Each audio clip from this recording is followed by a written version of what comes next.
Big boss OTT का Sunday का वार। जी हाँ, एक और संडे का वार आज है और एक बार फिर से आप लोगों को करण जौहर अपने स्क्रीन पर नज़र आएंगे सभी घर वालों से बात करते हुए। और आप सभी को पता होगा कि ये जो फिलहाल टाइम चल रहा है ये गणेश चतुर्थी का टाइम है, तो जाहिर सी बात है कि बहुत सारा धूम मस्ती वहाँ पर मचेगी और बहुत सारा गेस्ट भी आ रहे हैं, जैसा कि आप सभी को ऑलरेडी पता चल ही गया होगा क्योंकि बिग बॉस ने इससे जुड़ी हुई ऑलरेडी प्रोमोज और पोस्टर को जारी कर दिया है। तो आज का जो संडे का वार होगा वो बहुत ही खास होगा क्योंकि इस हफ्ते में बहुत सारी ऐसी चीज़ें हुई है जिस पर करण जौहर बात करेंगे। अगर हम बात करें उन सारी मुद्दाओं की तो क्या क्या रहेंगे जिस पर करण जौहर बात करेंगे वो भी आप लोगों को बताऊंगा। लेकिन उससे पहले अगर अभी तक आप लोगों ने चैनल को सब्सक्राइब नहीं किया है तो चैनल को ज़रूर सब्सक्राइब कर दे, बेल आइकन का बटन ज़रूर प्रेस कर दे और वीडियो को ज़्यादा से ज़्यादा लाइक और शेयर ज़रूर करें। तो चलिए बिना देरी किए आप सभी को बता दूं कि आज कौन कौन से मुद्दे हैं जिस पर करण जौहर बात कर सकते हैं, क्योंकि हम सभी ने देखा कि ये हफ्ता बहुत ही शानदार रहा और इस हफ्ते में बहुत सारे ऐसे टास्क हुए हैं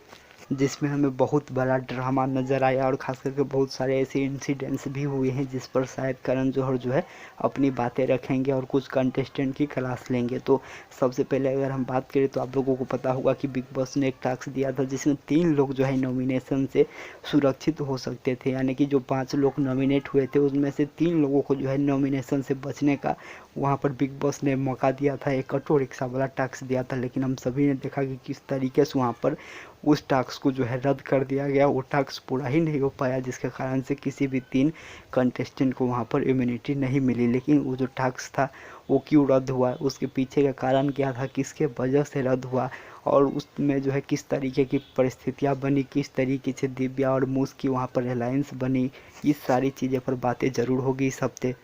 हमने उस टास्क के दौरान वहाँ देखा था कि किस तरीके से जो नेहा भसीन है उन्होंने मना कर दिया था कि मैं जो है उस ऑटो रिक्शा में नहीं बैठूंगी, जिसके कारण से बिग बॉस ने उस टास्क को रद्द कर दिया, ये कहते हुए कि ये टास्क जो है अपने अंजाम तक ही नहीं पहुंचा, इसीलिए इस टास्क को रद्द किया जाता है और किसी को भी इम्यूनिटी नहीं मिलेगी। तो देखना होगा कि करण जौहर नेहा भसीन को इसके लिए कुछ कहते हैं या फिर इसमें भी नेहा भसीन का सपोर्ट लेंगे और दूसरे घर वालों को ही बहस करेंगे इस मुद्दे पर भी। तो ये भी एक अपने आप में इंटरेस्टिंग टॉपिक है जो कि काफ़ी ज़्यादा देखना ज़रूरी है कि इस पर करण जौहर क्या बोलते हैं और बोलते भी है कि नहीं। उसके अलावा अगर हम बात करें तो टिकट टू फिनाले वाला टास्क हुआ था जिसमें हम सभी ने देखा कि किस तरीके से वहाँ पर प्रतीक सहजपाल की वजह से वो टास्क रद्द हो गई है। प्रतीक सहजपाल को बार बार घर के अंदर जाने के लिए कहा गया लेकिन उसके बावजूद भी वो घर के अंदर नहीं गए, उन्होंने अपना माइक नहीं पहना जिसके कारण से ये पूरा टास्क रद्द हो गया। उसके बाद बिग बॉस ने भी उनको सरकारिज्म के अंदाज में बहुत कुछ बोला, लेकिन क्या उससे जो है करण जौहर आगे जाते हुए क्या कुछ कहेंगे और जो प्रतीक सहजपाल है क्या उनकी क्लास लेंगे, उनको कुछ बोलेंगे, ये भी देखना बहुत ही ज़रूरी है और बहुत इंपॉर्टेंट टॉपिक है। क्योंकि हमने देखा किस तरीके से दिव्या अग्रवाल और राकेश बापत जो है टिकट टू फिनाले टास्क के फाइनल राउंड में पहुंचे थे और इन दोनों में से किसी एक को जो है वहाँ पर टिकट टू फिनाले मिलना था, लेकिन प्रतीक सहजपाल के कारण से हम कह सकते हैं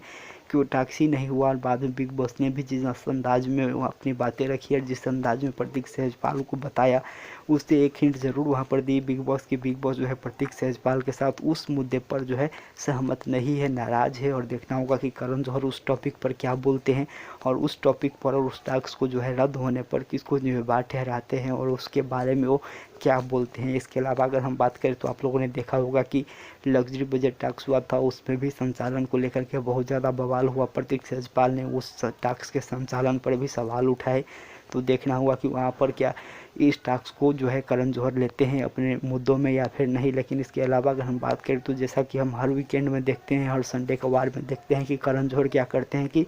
नेहा और समिता के बारे में अगर उनके पीठ पीछे कोई कंटेस्टेंट कुछ बोला है तो करण जौहर स्पेशल टाइम निकाल के जो है उसको बताते हैं और जो नेहा है या फिर अगर हम बात करें समिता है उन दोनों को ये बताया जाता है कि तुम्हारे बारे में ये कंटेस्टेंट ने ये बातें पीठ पीछे की है। तो शायद हो सकता है कि इस हफ्ते में अगर किसी ने कुछ कहा हो तो वो सारी चीज़ें भी समिता और नेहा को बताए, क्योंकि अभी तक हमने यही देखा है कि हर संडे के वार में करण जौहर ऐसा करते ही हैं। इसके अलावा अगर हम बात करें तो आप लोगों को पता होगा कि नेहा कक्कड़ और टोनी कक्कड़ गेस्ट के रूप में आ रहे हैं बिग बॉस ओटीटी के संडे के वार में। तो उनके साथ भी मस्ती मजाक होगा और देखना होगा कि वो घर में जाते हैं या फिर नहीं। अगर वो घर में जाते हैं तो घर वालों के साथ कुछ टास्क करेंगे और कुछ फनी मोमेंट्स भी वहाँ पर होंगे। लेकिन करण जौहर के साथ स्टेज पर ज़रूर उन तीनों के बीच में जो है वहाँ पर बहुत ज़्यादा हंसी मजाक हमें देखने को मिलेगा। और ख़ास करके अगर आप लोगों को पता होगा तो आज बहुत सारे गेस्ट आने वाले हैं। ऐसे में नेहा कक्कड़ और टोनी कक्कड़ पहले आएंगे, वो अपना जो नया गीत है उसका प्रमोशन करने वहाँ पर पहुँचेंगे। देखना होगा क्या वो स्टेज से घर वालों के साथ इंटरेक्ट करते हैं या फिर घर के अंदर जाते हैं। इसके अलावा वरुण सूद भी आ रहे हैं और आप लोगों को पता होगा कि दिव्या अग्रवाल के लिए बहुत बड़ा सरप्राइज है, क्योंकि जैसा कि दिव्या अग्रवाल को बिग बॉस के घर में सभी लोगों ने कॉर्नर कर दिया है, आइसोलेट कर दिया है, कोई उनसे बात नहीं करता, उनका कोई रियल फ्रेंड नहीं बन पाया है। तो जब वरुण सूद आएंगे तो दिव्या अग्रवाल के लिए बहुत बड़ा मोमेंट होगा और उससे जो है पॉजिटिव एनर्जी मिलेगी। और जब वो दोनों बातें करेंगे तब देखना होगा कि किस तरीके से जो वरुण सूद है वो दिव्या अग्रवाल को समझाते हैं गेम में आगे क्या करना है, और किस तरीके से उन दोनों के बीच में जो लव है, प्यार है, मोहब्बत है, वो भी हमें क्यूट सा मोमेंट देखने को मिलेगा। और ख़ास करके प्रतीक सहजपाल के साथ और बाकी घर वालों के साथ वरुण सूद किस तरीके से बर्ताव आते हैं और क्या कहते हैं, ये भी देखना बहुत ज़्यादा इम्पोर्टेंट हो जाएगा। और सबसे इम्पोर्टेंट ये होगा कि प्रतीक सहजपाल घर के अंदर जाएंगे या फिर स्टेज से ही वो दिव्या अग्रवाल के साथ बात करेंगे, घर वालों के साथ बात करेंगे। ये बहुत बड़ा मायने रखता है कि किस तरीके से वहाँ पर मोमेंट्स होंगे। इसके अलावा 2 गेस्ट और आ रहे हैं। आप सभी को बता दूं कि रश्मि देसाई और देवलीना भट्टाचार्य जी भी आ रही है, जो कि शायद आज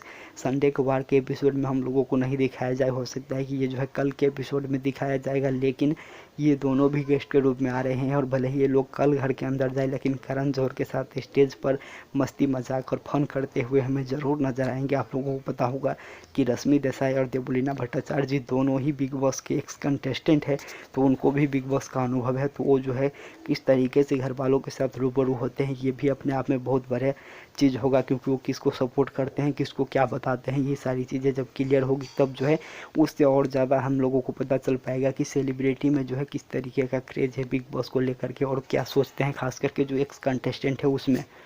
और सबसे बड़ा मोमेंट तो होगा इस हफ्ते का इविक्शन, क्योंकि हम सब जानते हैं 5 लोग नॉमिनेटेड है। और इसमें अगर हम वोटिंग ट्रेंड की बात करें तो हम सब जानते हैं कि सबसे कम वोट जो है वहाँ पर नेहा को मिले हैं। लेकिन क्या नेहा भसीन को जो है घर से बेघर किया जाएगा, इविक्ट किया जाएगा, या फिर जो सेकेंड लोएस्ट वोट है मूस, उनको जो है घर से बेघर किया जाएगा। और इस बात की संभावना बहुत ज़्यादा है कि नेहा को सेव करके मूस को घर से बेघर किया जाए, क्योंकि नेहा जो है जैसे भी हो कुछ कंटेंट ज़रूर दे रही है बिग बॉस को, मूस के मुकाबले थोड़ा ज़्यादा दे रही है। तो देखना होगा कि वहाँ पर क्या बिग बॉस जनता के वोट के हिसाब से फेयर इविक्शन करते हैं या फिर हमेशा की तरह अपने हिसाब से किसी को भी इविक्ट कर देंगे। लेकिन एक बात तय है कि वहाँ पर मूस और नेहा के बीच में ही इविक्शन होगा, क्योंकि बाकी के जो 3 लोग हैं वो बहुत ज़्यादा सेफ है और बहुत ज़्यादा पॉपुलर है, इसीलिए बिग बॉस उनके साथ कोई भी वैसे करने के सोचेंगे भी नहीं। हमने आप लोगों को वोटिंग ट्रेंड ऑलरेडी बता दिया है, जिसमें दिव्या अग्रवाल पहले नंबर पर है, प्रतीक सहजपाल दूसरे पर, समिता सेठी तीसरे पर, मूस चौथे और आखिरी में नेहा भसीन। ये है क्लोजिंग वोटिंग ट्रेंड इस हफ्ते का। तो ये बहुत बड़ा चीज़ है कि आखिर करण जौहर किस तरीके से इस हफ्ते का इविक्शन करते हैं, क्या सिंगल इविक्शन होगा या फिर डबल इविक्शन होगा, क्योंकि ये जो है अब हम बहुत नज़दीक आ चुके हैं बिग बॉस के फिनाले से, यानी कि बिग बॉस OTT के फिनाले से। तो देखना होगा कि आगे कितने लोगों को ले जाया जाएगा, उसी हिसाब से आज का इविक्शन जो है वहाँ पर होगा। जितने लोगों को उनको ले जाना होगा आगे, उसी हिसाब से जो है आज का इविक्शन की प्रक्रिया वहाँ पर रहने वाली है। तो अगर हम ओवरऑल बात करें तो आज का जो संडे का वार है वो बहुत ही मसालेदार होगा, क्योंकि बहुत सारे गेस्ट हैं, बहुत सारे मुद्दे हैं, और करण जौहर के जो अपने नखरे हैं और जो उनके कुछ सिलेक्टिज्म कह सकते हैं या फिर फेवरेटिज्म है जो घर में, वो सारी चीज़ें होगी। उसके बाद जो है वहाँ पर गलतफहमी का गुब्बारा भी होगा, उसके साथ कुछ और फनी टॉक्स हो सकते हैं जो कि करण जौहर घर वालों के साथ करे। तो आज का एपिसोड बहुत ही शानदार होने वाला है, ये हम कह सकते हैं। तो आप लोग कितना ज़्यादा एक्साइटेड हो देखने के लिए कमेंट के जरिए ज़रूर बताइएगा। और आप क्या चाहते हो कि करण जौहर कौन से एक मुद्दे हैं जिसको ज़रूर उठाए, और आपको क्या लगता है कि सबसे जितने भी चीज़ें हुई है उसमें सबसे ज़्यादा गलत कौन रहे है, खास करके जो पनिशमेंट वाला टास्क हुआ था जो कि मूस और दिव्या को दिया था, क्या वो सही था, इस पर भी करण जौहर को चर्चा करनी होगी। तो करण जौहर के पास बहुत सारे ऐसे मुद्दे हैं जिसको उठाना है, लेकिन देखना ये होगा कि वो क्या क्या चीज़ें उठाती है। तो आप लोग अपनी राय ज़रूर कमेंट के जरिए दीजिएगा। फिर मिलेंगे बहुत जल्द नए अपडेट के साथ, तब तक बने रहे। चैनल को जरूर सब्सक्राइब कर दे, बेल आइकन का बटन जरूर प्रेस कर दे और वीडियो को ज़्यादा से ज़्यादा लाइक और शेयर जरूर करें। नमस्कार, धन्यवाद।